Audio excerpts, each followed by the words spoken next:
My name is Gary Kent. I'm an 86-year-old retired stuntman.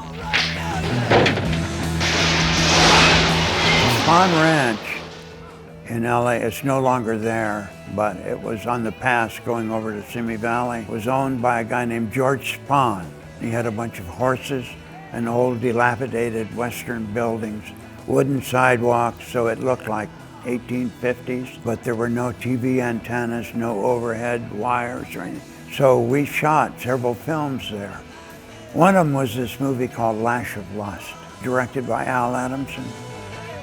Spahn Ranch, there was the main street, this wooden sidewalk street, and then behind that, as you went up into the hills, were all these little shacks. And staying in those shacks were a bunch of hippies. They would come down and beg our lunches from us. Whatever movie crew was shooting, the girls would come down and they would sort of hover around the set and say, "Can I have your cupcakes?" or "Can I have your sandwich?" We were shooting on Lash of Lust using Bud Cardo's dune buggy.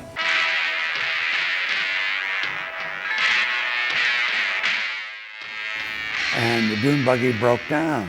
So I was telling one of the girls, "I need to find a mechanic. Do you know a mechanic around here anywhere?" She said, "We've got a great mechanic right here." I said, "Okay, well, send him over." So over came this little guy. He was about this tall, maybe 5'4", 5'5", if that. Barefoot, bare-chested, just an old pair of raggedy jeans. He had this long, scraggly hair. He introduced himself. He's Charlie Manson.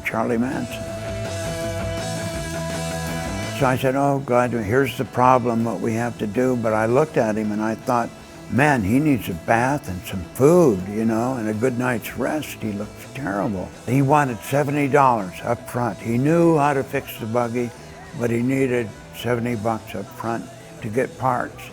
So Bud gave him $70.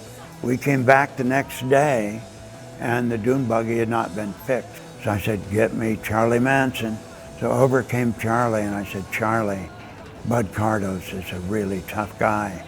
And if this dune buggy isn't fixed right away, he's going to give you a new anus." So Charlie got under the dune buggy right away and fixed it. We don't want any trouble. The next thing we knew, they had arrested this guy named Charlie Manson. We thought, Charlie Manson, that was the guy at George Spahn's ranch. And that was my big meeting with Charlie.